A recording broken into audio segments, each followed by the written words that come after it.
Gustatzen zaigu bidaiatzea, baietz. Munduan zehar ibiltzea, ikastea, ikertzea, eta nola ez, animaliak. Egun batean ikastolan animalien gaia lantzen ari ginela, dokumental bat egiteko ideia piztu zitzaigun. Zergatik ez murgildu munduko kontinentetan eta bertako herrialdeak ezagutu gustoko animaliak ikertuz? Ta hori egin dugu. Gurekin munduan zehar bidaiatzea gonbidatzen zaituztegu. Uhalak lotu, bidaia hastera doa!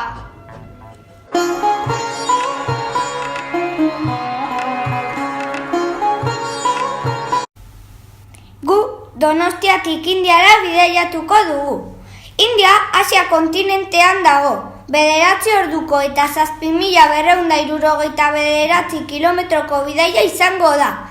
Hegalaldi honen prezioa 526 euroko izan da.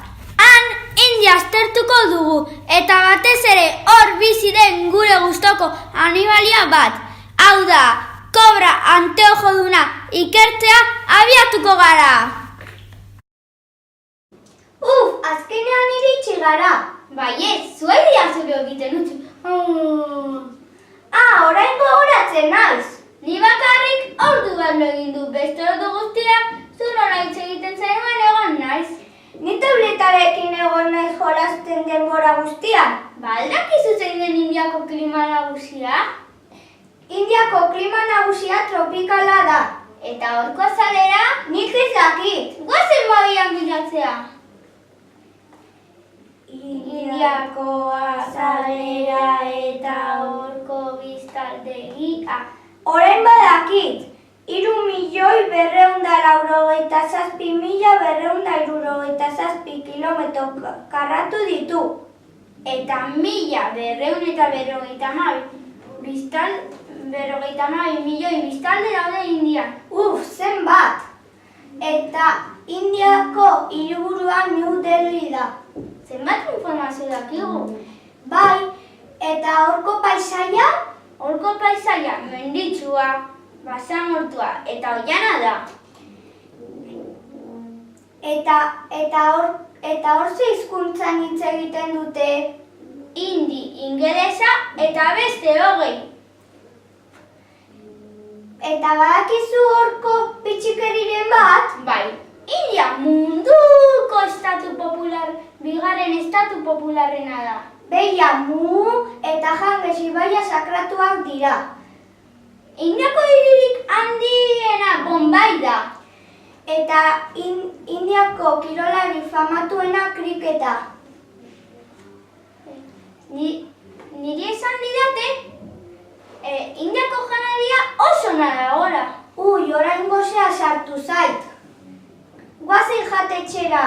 Eta oso ondo pasatuko dugu kobra anteojoduna ikertze. Guazen!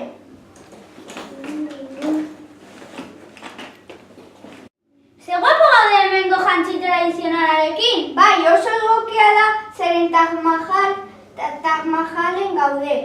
Bai, Taj Mahal, Agra hirian dagoen mausoleo handia da. Zer den mausoleo bat? Ilori antzekoa. Errege baten emaztea hilzenean Taj Mahal egin zuten. Idei bat izan dut. Taj Mahal egia argazkiak ateratzea.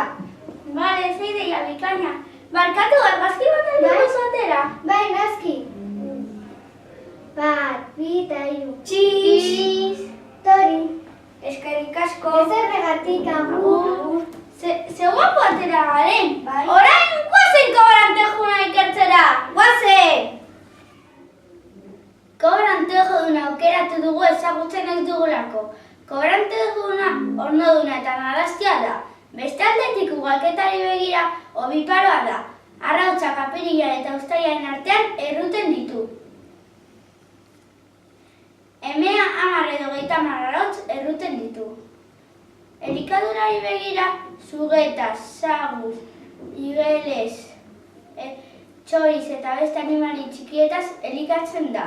Kobra anteojoduna metro bat gutxi gora bera neurtzen du, 80 zentimetroko luzera duena eta 2 metrotara iristen da. Azala eskala leunek osatzen dute. Bere kolorea oso aldakorra da, marroi argia eta marroi beltza eta abar. Bere eztarriaren kolorea normalean horia edo zuria da. Gorputza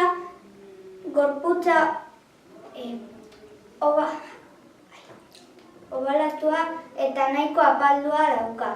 Burua txikia, buztana zorrotza eta begiak biribilak. Kobrante jona oianean edo zingiretan bizi da, Indiako subkontinentean. Kobrante joduna koska batekin elefante bat edo maramaus gizaki hil ditzake. Usaimena mingainan daukate.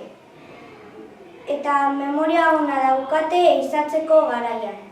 Eta nahi badezute animalia hobeago ezagutu, Googleen bilatu. Agur!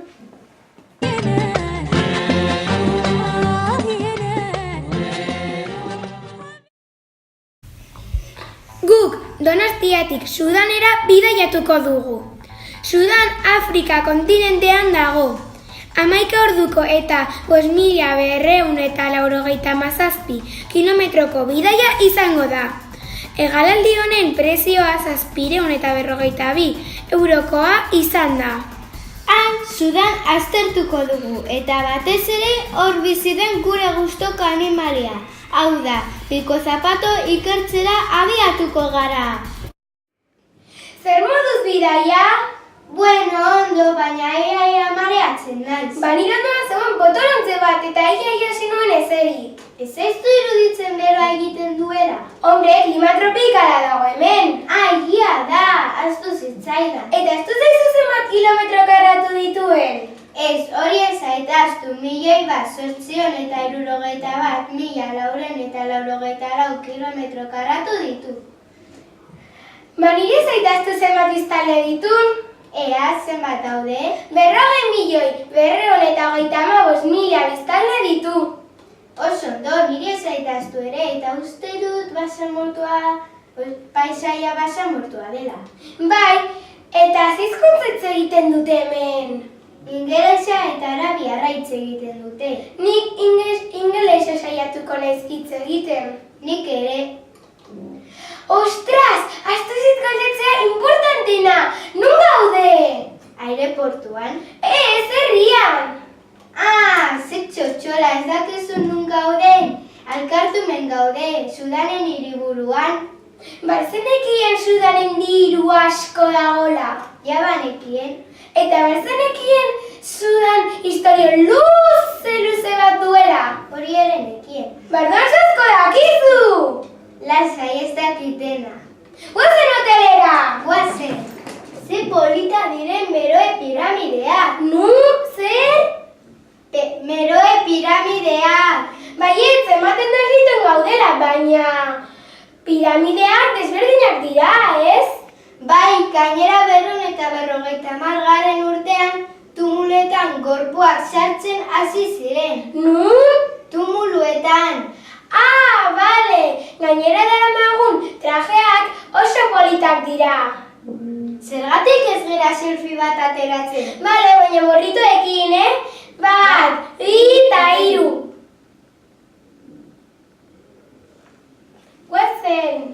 Guazen piko zapato ikertzen. Piko zapato aukeratu dugu interesgarria eta bitxia delako. Eta ez delako asko ikusten. Hegaztia denez ornoduna da.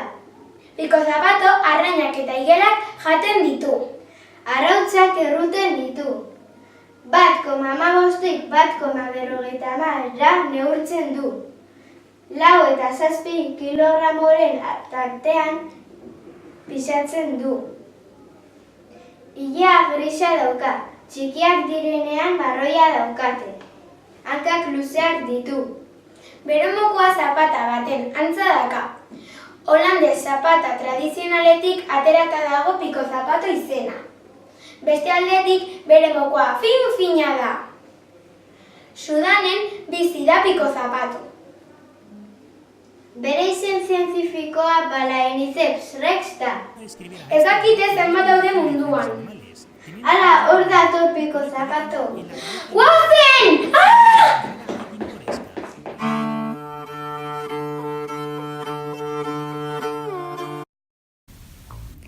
Guk Donostiatik Mongoliara bidaiatuko dugu.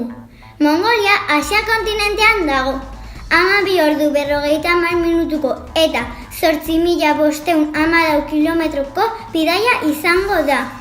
Bidaia honen prezioa 1.592 eurokoa izan da. Han, Mongolian aztertuko dugu, eta batez ere hor bizi den gure gustoko animalia bat. Hau da, gobiko hartza ikertzera abiatuko gara.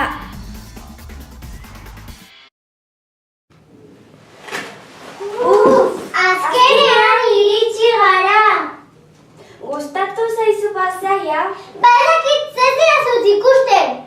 Bueno, ez zait importa, zen ni Mary Poppins pelikula ikusi dut. Ala, ni ere nahi nuen ikusi. Eta badakizu ze klima dagoen Mongolian? Bai, klima kontinentala dago, horregatik anotzasko egiten du. Atxi! Eta zoakizu hizkuntzak hitz egiten dute, eta nola esaten da kaixo? Bai, mongoliarez hitz egiten dute, eta zen kaixo da. Orain badaki nola esaten da kaixo mongoliarez. Saru! Ulanbator Mongoliaren hiriburua da, eta 3 milioi biztanle ditu. Beste! Eta zoakizu nola paisaia? Gutxi gora bera badakit. Bani bai, etorri baino lehen informatu naiz asko. Mendealdean estepak dira nagusi eta hegoaldean gobi basamortuak. Bertan landare batzuk daude, baina izena zarraroa zeukan eta ez dakit nola ziren.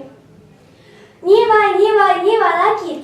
Hau dira xerofia, ferotofia, jokiti, kaktus eta bar. Bakizu Mongolian batzuk nomadak direla? Bai, nomada jende bizi leku finkoa eduki ez, eta leku batetik bestela mugitzen diren gizakiak dira. Bakizu gaur egun munduan 40 milioi nomadak inguru daudela? Zenbat! Ikaragarria ez da? Pues bai, Guazen ganara! guazen! Ai, maletak!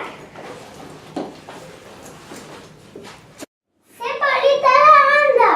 Gandan da leku bat non dizioak eskatzen diren. Abai, orduan ipakea munduan eskatuko dut. Nik ere bai, Guazen dizioa eskatzea. ere bai argazkiak hartuko dugu. Esan txiz! Txiz! Horaizu! Txiz! Bira ze polita. Bai, politxe dira.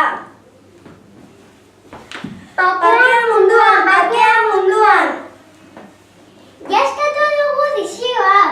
Guazen gobiko hartza ikertzera. Guazen! Gobiko hartza aukeratu dugu zen itxi Mongoliakoa delako eta informazioa bazeukalako. Az guztiak ornaduna eta ugaztunak dira. 7 edo 8 hilabete dago aurdu. Orojalea da, frutak, sustraiak, aragiak eta intsektoak jaten ditu. Las parejas pasan varios días de cortejo y juegos amorosos. kilogramo. Tarketeka Pero pisatzen tras du las eta cópulas, 17 cada uno se marcha metro en luze. busca de nuevos pretendientes. Buru handia, belari eta bileak txikiak ditu. Bere gorputza indartsua eta astuna du. Hankak txikiak, motzak eta izatzak txikiak. Usaimen oso onak dute eta gobi basamortuan bizi dira. Oso lotxatiak eta izutik ibili daitek. Mongolian oso arradoa da, oraindik oso gutxi gelditzen diren 20 edo 30 hartz bakarik. Bueno, bukatu dugu, ze pena, joan behar gara. Joan bainen guazen gertuatik ikustera. Agur gobiko hartza, joan behar gara. Agur Mongolia. Zein ondo pasa dugun hemen? Bai, idei bat eduki dut. Esan. Eta gelitzen da gara? Ez, ni etxera bueltatu nahi dut. Eta ez dugu izan Mongoliatik joatea pena asko ematen dizula. Bai, ikastolera ez joateko.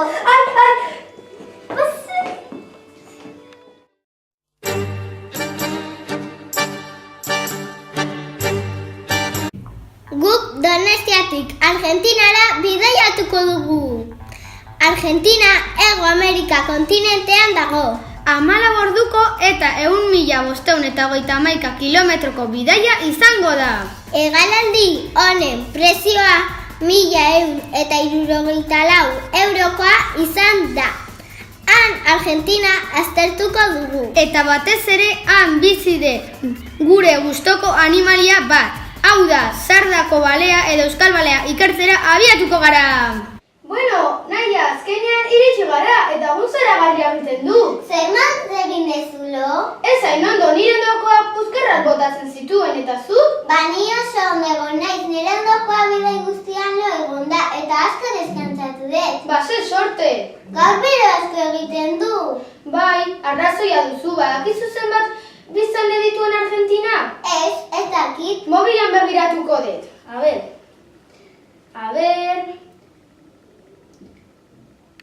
Argentina biztanlea. Hemen, 53 milioi biztanle ditu Argentinak. Horregatik Argentina da hain handia. Argentinaren azalera 2.780.000 kilometro karratu ditu. Argentina klimak ere denetatik ditu, 5 gutxienez. Paisaia menditsua da. Ba, ni hori ez nekien. Sortean aurki dugu hemen gaztelaniaz hitz egiten dutelako. Oso ondo ulertuko diogu elkar. Baina azentua ondo egin behar dugu.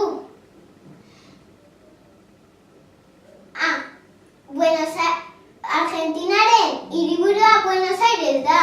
Bai, oso ezagunea gainera, badakizu egun batean 50 gradu egin zituela? Hori beroa. Guazen hotelera. Eta guazen traje tipikoak eta irakuntza batzuk ikustea. Guazen! Bueno, Naia, esan dugu bezala La Plata katedralan gaude. Bai, eta traje tradizionalak jarri ditugu, zein politak. Badakizu Dardo Rocha La Plata fundatu zuela? Bai, 1882ko azaroaren 19an fundatu zuen, eta Dardo Rocha gobernadore bat zen. Beno, selfie bat aterako dugu eta gero sardako balea edo euskal balea ikertzera joan behar gara. Oso ideia ona. Bat, 2 eta 3. Guazen!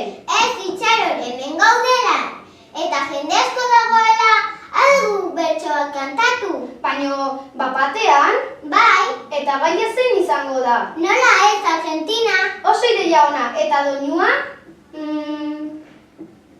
Eorioko balea. Ja balea ikertuko dugula? Bale. Baleari buruz egingo dugu. A ber, Argentina, sardako balea... Ni badakat. Ni ere. Bale, bat, 2 eta 3. Argentinara goaz ondo pasatzera. Eta beti bezala pixkat ikertzera. Hori eginta gero asko ikastera. Ta sardako balea goaz ikustera. Ta sardako balea goaz ikustera. Joe, Naia, primeran atera zaigu. Orain bai, guazen sardako balea ikertzera. Guazen! Ipar Atlantikoko sardako balea edo euskal balea aukeratu dugu bale mota asko daudelako, baina euskal balea gure gustokoa delako. Zooplankton eta krustazeoak jaten ditu. Ugaztun guztiak bezala ornoduna da. 11-17 metro luze eta 164,5 kilogramo pisatzera hel daiteke. Naia, neurtutako handiena 18 metro neurtzen zituen eta 106 kilogramo pisatzen zuen. Joe! Emeak kume bakarrak izaten dute. 4,5 metro luze. Benetan? Bai. Baina oso txikiak dira jaiotzeko. Bueno, horrela dira. Ja.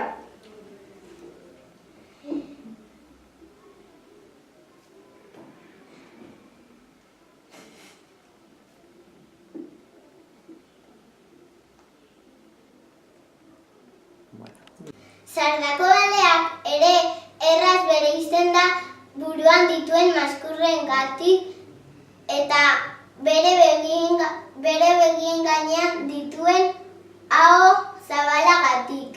Baina baleak oso berdinak dira. Bale guztiak bizarrak dituzte hortzen ordez. Sardako balea Euskal Balea Ipar Atlantikoan eta Argentinan bizi da, batez ere kostaldean. 2040an adituek esaten dute desagertuko direla. Bai, benetan. Baina hori zenizkoa da. Zeren Ipar Atlantikoan 450 Euskal Bale bizi dira. Hori pasatzen da. Bueno, Naia, orain gonbidatu zaituztegu YouTubera gauza gehiago jakin nahi baduzute, gonbidatzen zaituztegu YouTubera gauza gehiago ikustera. Bueno, gu orain bagoaz gertutik ikustera. Goazen, Naia.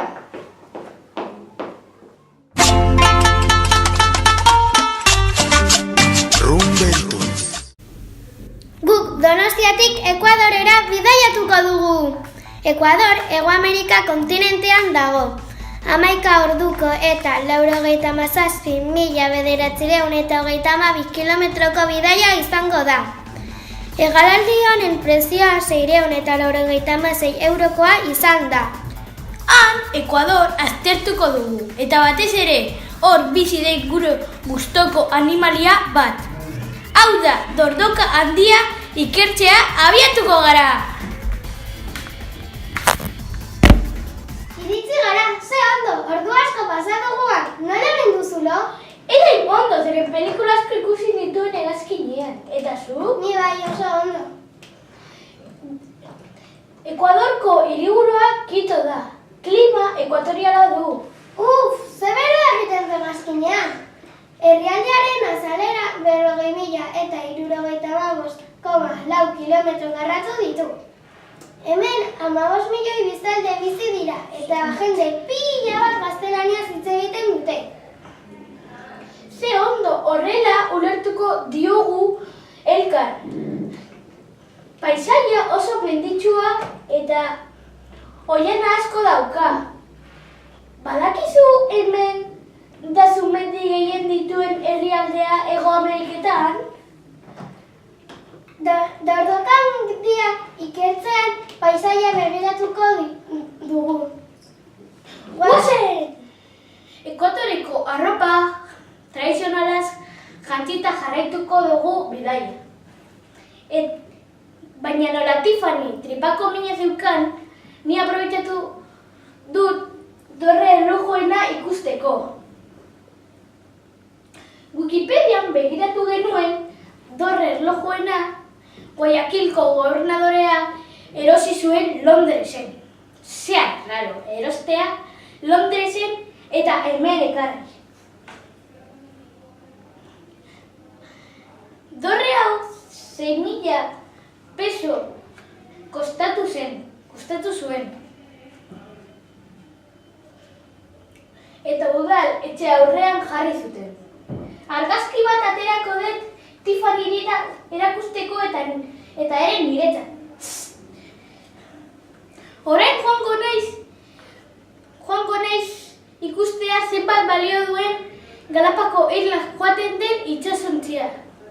Dordoka handia aukeratu dugu bere izen zientifikoa Galapako Irlako berdina daukalako. Hornoduna da eta narrastien taldean dago. Belarjalea da, belarra, adarra, hostoak eta frituak jaten ditu. Gutxi gora bera 12-15 egun, hau da, 2 aste inguru irauten du haurdunaldia. Dordoka handiaren arrak 250 kilo eta emeak 150 kilo pisatzen dute. Gutxi gora bera metro bat neurtzen dute. Jaiotzean, umeak 100 gramo eta 7 zentimetro neurtzen dute. Ez daukate hilerik. Arrautzak erruten dituzte eta oskola dute. Biriketatik hartzen dute arnaza eta lehorrean eta ureta bizi dira. Egun urte baino gehiago bizi daitezke. Egunero 16 ordu lo egiten dute. Urte oso bat bizi daitezke, janeztadan gabe. Dordoka handia hornodunen artean gehien bizi direnak dira. Eskerrik asko proiektua ikusteagatik eta espero dugu zuek asko ikastea.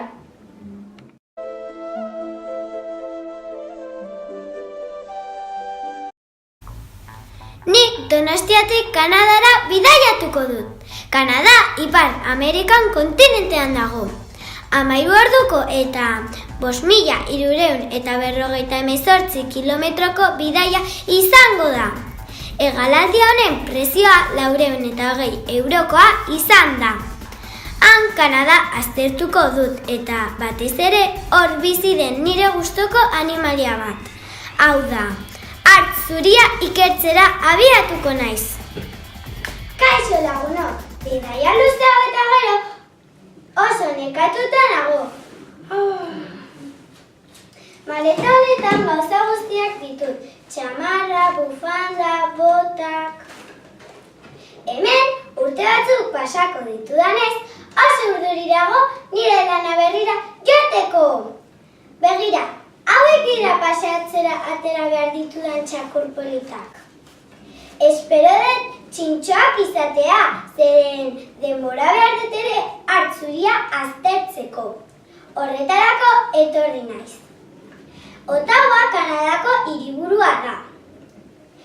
2 hizkuntza hitz egiten dira eta zorionez 2 dakizkit hitz egiten, ingelesa eta frantsesa. Kanada super handia da. 9.994.000 kilometro karratu ditu. Paisaiak, segun eta nondik ikusten dira, berdeak izaten dira eta ipar aldean zuriak. Hemengo klima hotza da eta orain hotza asko daka. 36 milioi biztanle daude. Leno, bitxikeri bat irakurri dut eta kontatuko dizuet. Kanada 3. da herrialdea mundu osoan airea primeran eta garbia arnasten dena. Bueno, orain hotelera noa eta txakur politak ezagutzera ze urduri nagoen. Maleta guztiak hotelean utzi eta Quebeceko alde zarrera etorri naiz, gaztelu oso famatu batera, frantses frontenak. Nire atzean dagoen gaztelu oso famatua da. Bruce Price egin zuen eta txalo handi bat emango diot, oso ondo dago egina. Bueno, selfie bat aterako dut beti gogoratzeko. Selfie! Oso ondo atera da. Bueno, orain hartzuria ikertzera joango naiz. Hartzuria aukeratu dut bitxikeri asko dituelako eta egoera zai batean bizi delako. Ugaztun guztiek bezala ornoduna da. Bibiparo ere bada, bat edo 2 hartzkume izaten ditu. Groenlandian, Kanadan eta Errusiako iparraldean bizi da. Fokataz elikatzen da, baina udan haragirik ez duenean aurkitzen belarra jaten du. Hartzuria 3 eta 5 metro arteko neurria dauka. 175 eta 650 kilogram arteko pisua dauka. Oso arraroa da 800 kilogramotara iristea. 35 urte bizi izaten da gutxi gora bera. Bere gorputza hilez estalita dauka. Zoritxarrez, desagertzeko zorian daude 30.000 hartzuri gelditzen dira munduan bakarrik. Bere izen zientifikoa Urus maritimus da. Hartzkumeak tripan daudenean, ama bere koipez elikatzen da. Hartzuriaren ilea ez da txuria, transparentea da, baina elurrarekin txuria dela ematen du. Hartzuriaren ilea barrutik aire beroz dago, hotza ez pasatzeko. Beno, hauek izan dira hartzuriaren ikerketa guztiak. Hurrengo batera arte. Agur!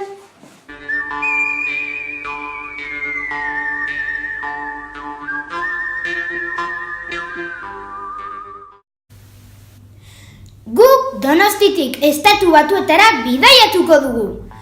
Estatu Batuak Ipar Amerika kontinentean daude.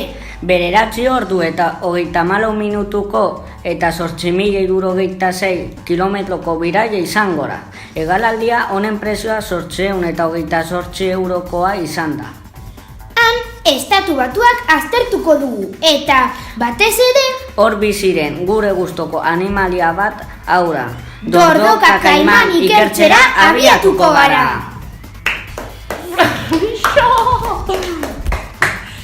Menos. Kaixo, Mikel, zer moduz bidaia? Ondo eta zu? Gaizki, nire ondoko gizona zurrunkari zen eta ezin izan dut lo egin. Pertsonei buruz hitz egiten ari garela. Zenbat biztanle egongo dira Estatu Batuetan? Idarik ez, mobilean begiratuko dut. A ber, biztanleria Estatu Batuetan. A ber, hemen dago. 316 milioi biztanle daude Estatu Batuetan. Zenbat? Zenbat kilometro karratu izango ditu?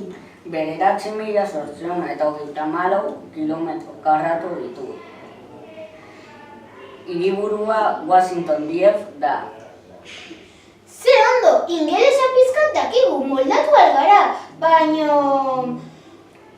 bertako klima oso lehorra eta udak beroak izaten dira. Balzenekien lehenengo emakumea Estatu Batuarra irabazi zuena urrezko dominia olimpikoa 1900 urtean ontzi simple bat irabazi zuena. Bai? Ba ez nekien, baina zu balzenekien Estatu Batuak munduko GPS guztiak itzali aldituela? Baina ere dakit paisaiak lehorrak eta harrizko kolumna handiak dituela. Bueno, guazen Mississippira! Mississippira joan baino lehen askatasunaren estatua ikustera etorri gara. 93 metroko altuera du, eta eraikintza 1875 urtean egin zen. Arkitekto pila bat daude, baina ezagunena Eiffel da. Badakit gauza bat zioz jakingo duzula. Askatasunaren estatua korez eta burdinez eginda dagoela. Hau esan da, orain bai, Dordoka kaiman ikertzera joan ahal gaitezke. Eta noski, Mississippira. Mississippian gaude eta hemen atzean Dordoka kaimanen bideoak ditugu. Dordoka kaiman aukeratu dugu ezezaguna zelako eta arraroa iruditu zaigulako. Eta narrastia bezala ornoduna da. Arrainetaz, sugeetaz, zizaretaz, barrazkilotaz, igeletaz, zizaretaz, beste dordoketaz, txirletaz, karramarrotaz, uretako landaretaz eta janaririk ez dagoenean karroinaz elikatzen da.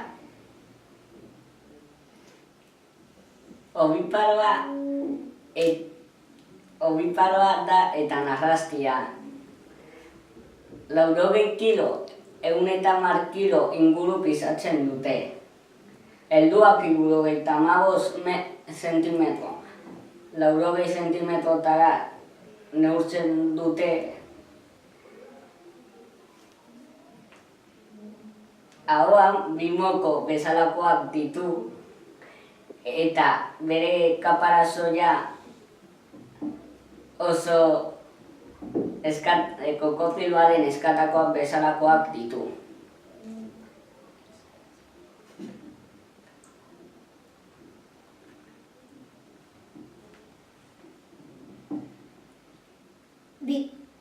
Mississippi ibaian bizi da eta bitxikeri batzuen artean hauek dakizkit.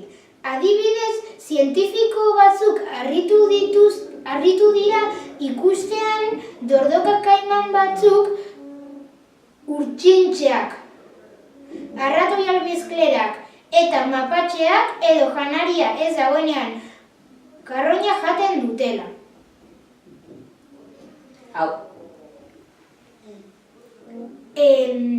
Mingainaren puntan zizare bezalako gauza bat dute. Horrela, arrainak hurbiltzen zizare hori jateko, ahoa itxi eta arraina jaten dute. Hau esan da, Donostira bueltatu algara, gure lagunei bidaia kontatzera. Baina joan baino lehen hurbiltu algaitezke Dordoka kaimanera, hobeti ikusteko.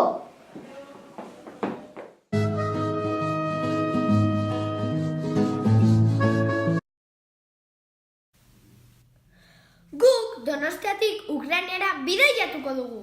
Ukraina Europa kontinentean dago, 4 orduko eta 3.352 kilometroko bidaia izango da. Hegalaldi honen prezioa 338 eurokoa izan da. Han, Ukraina aztertuko dugu, eta batez ere hor bizi gure gustoko animalia bat. Hau da, katamotza ikertzera abiatuko gara! Azkenean iritsi gara, ez da Joseba? Bai, segun zoragarri egiten duen. Egia da, zer iruditzen zaizu hotelera joango bagina gauza guztiak utzi eta ondartzera joan? Ideia bikaina, bero honekin ezin nuen gehiago, guazen hotelera. Ze klima mota da Ukrainiakoa? Ukrainiako klima ozeanikoa da, eta ze paisaia? Paisaia berdea eta benditsua izaten da. Zenbat biztanle daude Ukrainian? Ez dakit, mobilean begiratuko dut.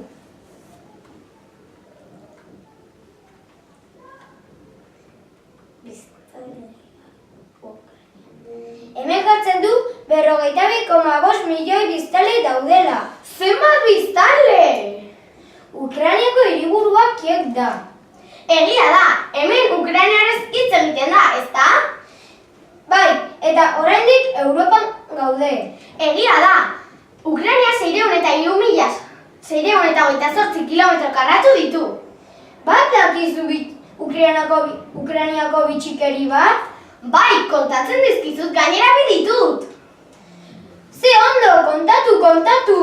Entzun, Ukrainako bandera dela urdina eta horia adierazten dutelako zerua eta garia. Entzun bestea. Ukrainian dagoela hiri bat abandonatua, Mamoa izenekoa.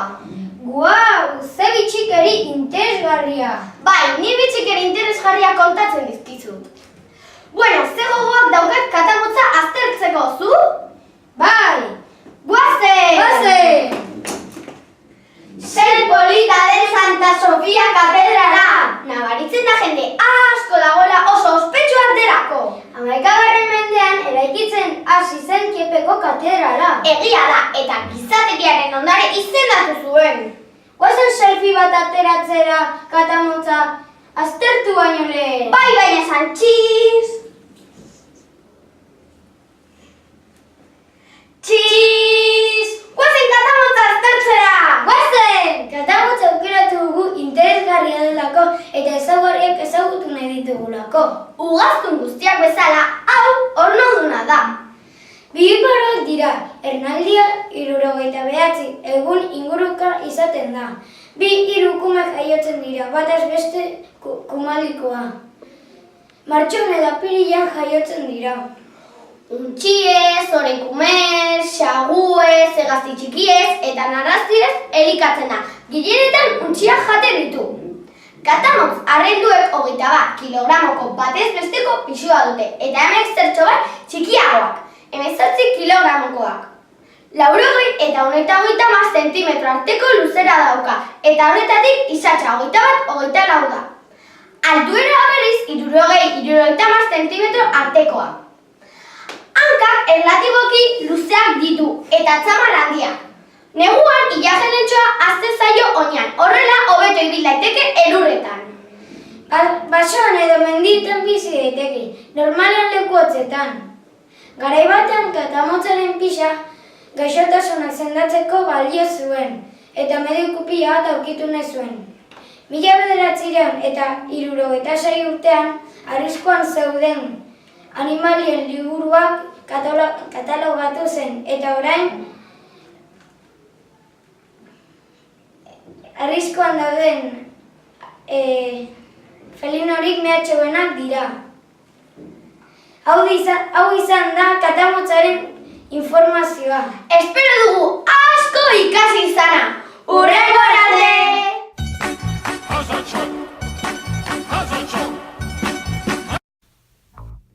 Guk Donostiatik Errusiara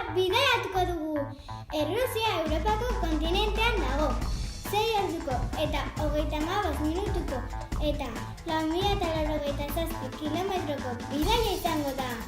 Hegaldi honen prezioa 197 eurokoa izan da. Han Errusia aztertuko dugu, eta batez ere herrialde horretan bizi den gure gustoko animalia. Hau da, Likaon ikertzera abiatuko gara. Azkenean iritsi gara, zorabiatu naiz. Jo, bai, azkenean. Ze hotza egiten duen. Egia da, hemengo klima kontinentala da. Bazenekien Errusia 17.065.200 kilometro karatukoa dela? Bai, noski, munduko handiena da, 152 milioi biztanle ditu. Jope, zenbat, hiriburua Mosku da. Ba aldakizu errusieraz hitz egiten? Nik? Txorua zara hori pentsatzeko, nik ezakita errusieraz hitz egiten. Hemengo paisaia menditsua da. Ba aldakizu hemengo bitxikeri bat? Ez, zuk? Nik bai, Errusian ezin dela esan eskerrik asko, zeren esango dizute, ez da zalak ez da lumak. Bai, ze arrar bat bitxia. Egia, guazen pelmeni bat jatera. Guazen. Eta bukatzean, guazen Likaon ikertzera. Hori idei bikaina, guazen! Ze hola zeden pelmeniak, ez da? Bai, zuden supergoxuak. Plaza horrien gaude, San Basilio katedralan. Ba aldakizu San Basilio katedralari buruzko informazioa? Bai, entzun. San Basilio katedrala deitzen da, zeren eraikin hau egin zuena Basilio deitzen zen. 1555 eta 1561 bitartean eraikin zuten. Guazen selfie bat ateratzera. Hori da. Txiiiiz! Orain guazen Likaon ikertzera. Guazen! Likaon aukeratu dugu. Interesgarria iruditu zegulako eta ez genuelako inoiz ikusi. Ornoduna da, horregatik ditu bizkarrezurrak. Ugestuna denez tripatik izaten ditu kumeak eta 6 hilabete irauten du ugalketa. Aragia jaten dutenez, taldean harrapatzen dute janaria. Normalean, beste aragi jale batzua jaten dute. Errusiako Moskutik hurbil bizi da. Bere burua txakur baten antzekoa da. Nabaldurak ditu gorputzean. Izatzaren punta zuria dauka. 70 zentimetro neurtzen du gutxi gora bera eta 30 kilo inguru pisatzen du. Ilea du jena bezalakoa. Arrak emeak baino indartsuagoak dira. Belarri handiak dituzte eta oso indartsua harrapatzen dituzten animaliak jateko. Likaonei nahazten diete hienekin. Askotan ibiltzen dira taldean. Ez dira leku batean finko gelditzen. Batzuk manadatik ateratzen dira eta beste batzuk sartu. Jaten dituzte bere espezieko batzuk konfunditzen direlako hienekin. Eta Afrikan ere badaude. Eta honekin bukatu dugu Likaon ikertzen. Agur! Likaon dator! Guazen!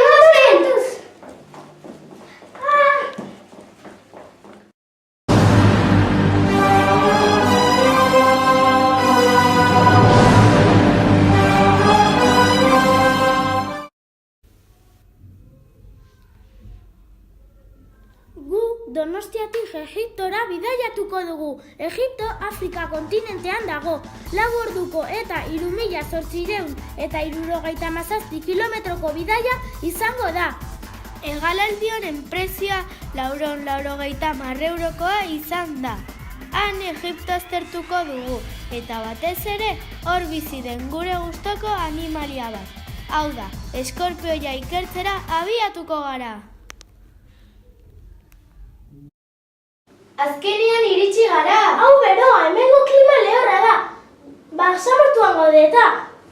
Nire ondoan zegoena ez ditut zilo egiten. Egipto oso zabala da. 40.000 kilometro karratu ditu. Alde batetik bestera ibiltzeko nola dugu dugu. Auto bat alokatuko dugu. Horrela, Egipto herria ezagutuko dugu. El Kairo hiriburua ezagutuko dugu. 92 milioi biztanletatik gehienak hirietan bizi dira. Nola hitz egingo dugu hemengo biztanleekin arabiarrez ez badakigu? Ba, ingelesez. Badakizu hemengo bitxikeriaren bat? Itxaron momentu bat, nire telefonoan begiratuko dut. Bitxikeria Egiton. Bai, piramideak oso zaharrak dira. Nire zeneko ibaia munduko luzeena. 6.727 kilometro ditu. Ekialdetik hegoaldera pasatzen da. Bueno, guazen hotelera. Bai, guazen. Giza piramidetan gaude. Keos faraoia piramide handiak eraikitzea agindu zuen, baina nork egin zituen? Egia esan ez zuen esklabokin egin. Ondo prestatutako langileekin, geometria, astronomia eta bar, adituak zirenak. Baina zertarako ziren piramideak? Faraoiaren hilobiak ziren hain zuzen. Bueno, guazen beste piramide batzuk ikustera, ea nolakoak diren. Bale! Eskorpioa aukeratu dugu oso interesgarria delako eta bere bitxikeria jakiteko. Artropodo guztiek bezala hau ornogabea da. Obiparoa da, hau da, arrautzak erruten ditu. Bere tamaina, 9 zentimetrotatik 21 zentimetrotara heldu daiteke. Bere pisua tamainaren arabera doa, txikiak oso gramo gutxi eta handiak gehiago pisatzen dute. Zefalotorasak mintzaturik gabeko eskatez estalita du, eta buruan pintza banako bi luzakin sendo. Eskorpio batzuk ileak dituzten bere geruzan, baina gutxi izaten dira. Zuhaitzetan erortzen den geruzaren azpian, harrien artean edo leku ilun eta ezeetan bizi dira. Euren pedipalpoak pintza itxura dute bere abdomenaren atzeko muturrean. 1500 espezie inguru ezagutzen dira eta 1 espezie fosil. Mundu osoan zehar bizi dira. Zelanda Berria, Groenlandia eta Polotan izan ezik. Espezie batzuk 23 zentimetrotako tamainera heltzen dira. Eskorpio batzuk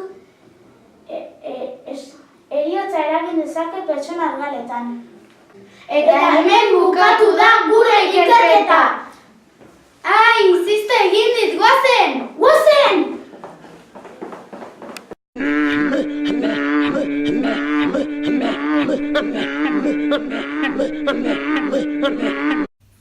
Guk Donostiatik Australiara bidaiatuko dugu. Australia Ozeania kontinentean dago. 21 orduko eta 16.193 kilometroko bidaia izango da. Hegalaldi honen prezioa 2.427 eurokoa izan da. Han Australia aztertuko dugu eta batez ere hor bizi den gure gustoko animalia bat.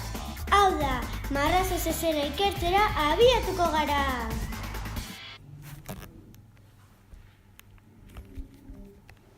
Azkenean iritsi gara, ni oso ondogo naiz eta zu? Nik ez, zeren gidaria egonda bidaia osan nire ondoan hitz egiten eta bakarrik gelditura iristean. Ze pena baino ez daukazu beroa zeren izerditan nago. Ondo esana ni ez ere izerditan nago, baina hori normala da, zeren hemengo klima beroa da. Australia 67.421.202 kilometro garatu ditu.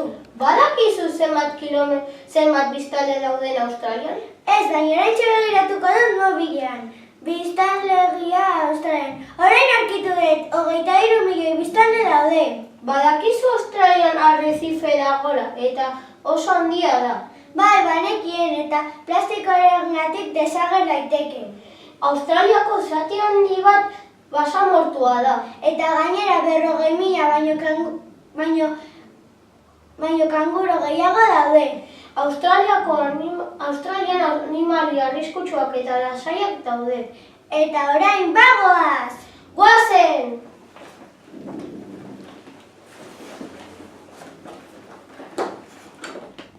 Hau da The Opera House. Hala, ez nekien hain politetan dia zera. Ba, hori badakizu, eta nera jende pik etortzen da, eta gainera oso ospetsua. Adibidez, Montserrat Caballé. Eta zu esan beste bat. Bale, Alain Robert eskalatzailea, eta gainera Spiderman deitzen diote. Hemen, ballet, antzerki eta opera egiten dute. Bai, eta bost estudio entzaiatzeko dituzte. Bueno, joan baino lehen selfie bat aterako dugu. Bale. Patata! Eta orain marrazo zezena ikertzera goaz. Guazen! Marrazo zezen aukeratu dugu interesgarria eta beldurgarria delako. Ornoduna da eta Rainen taldean sartzen da. Denetatik jaten du, ikusten duen lehenengo gizakia hain zuzen ere. Obobibiparoak dira eta normalean udaberritan erruten dituzte arrautzak kostaldeko arrezife harritsuetan. Australian bizi da eta beste leku gehiagoetan eta 200 metroko sakoneraino bizi da. Marrazo zezena bi bizkar hegatxandi ditu. Arrak 2 metro inguru neurtzen du eta emeak berdin 2 metro inguru. Handienak 3 metro inguru neurtzen dute. Hauek 500 kilogramo pisatzen dute eta besteak 160 kilogramo inguru. Beraien koloreak gris eta txuriak dira eta bere indarra izugarria da. Marrazo zezen emeak sabelean eukitzen dituzte arrautzak eta gutxi gora bera 24 arrautz. Lehenengo jaiotzen dena bera neia jaten ditu. Eta azkenean 2 ateratzen dira, bakoitzak metro bat neurtzen du. Eta hau izan da gure proiektua!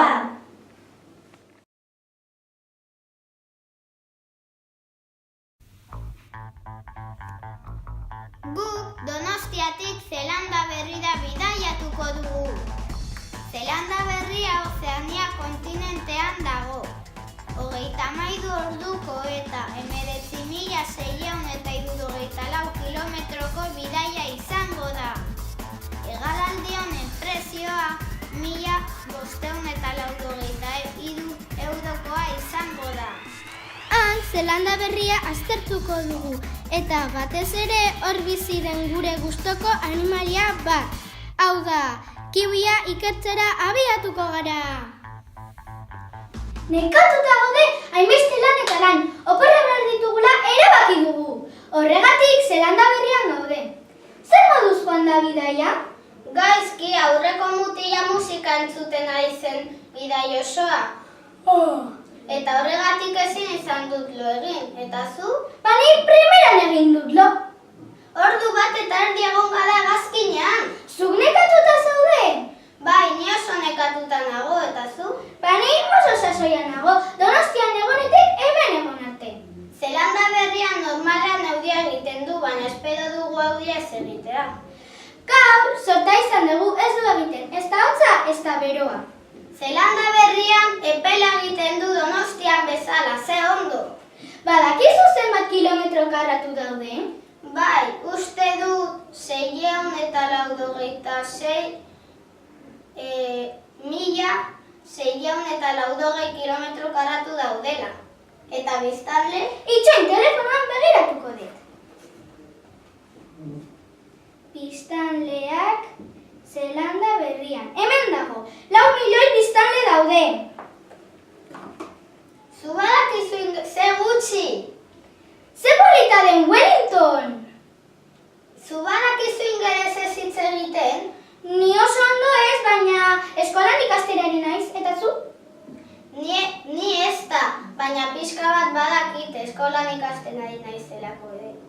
Wellington oso menditsua da. Wellington Zelanda Berriko hiriburua da. Hiriburua hegoaldean mundukoa da.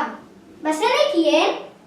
Bai, Edmund Hillary Everest mendia igotzen eta jaisten lehenengoa izan zen, eta orain 5 euroko biletetan agertzen da. Goazen maletak ustera eta bueltatxo bat ematean. Ea, kiwi bat ikusten dugu. Hemen dago Sky Tower komunikabide eta behatzeko dorrea. Sky Tower 1994 urtean hasi zuten egiten, eta 1997 urtean bukatu zuten. 2 urte iraun zuen eraikina. Ideia bat izan dut, eta zergatik ez dugu selfie bat ateratzen Sky Towerren egon garela gogoratzeko? Ideia bikaina eman mobila. Txiz, ea nola atera den argazkia? Ze polita! Guazen beste erakustea Donostian bueltatzerakoan, guazen! Kiwia aukeratu dugu. Kiwi fruta bat ematen duelako eta ez dugulako inoiz izen hori entzun. Hegazti guztiak bezala, Kiwia armaduna da. Zizareak jaten dituzte, beraz orojaleak dira. Obiparoa edo errulea da. Zelanda berriko baso guztietan bizi da. Apteriformes ordeneko eta Apteridae familiakoa da. Ez du hegan egiten, eta duela milioika urte oraindik bizi zen. Moko oso mangoa, argala eta luzea du. Emea arra baino handiagoa da, eta bere lumak ilea ematen dute.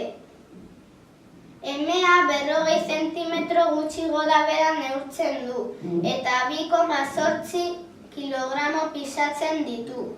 Kiwia animalia lotxati eta gautarra da. Usaimena oso garatua du.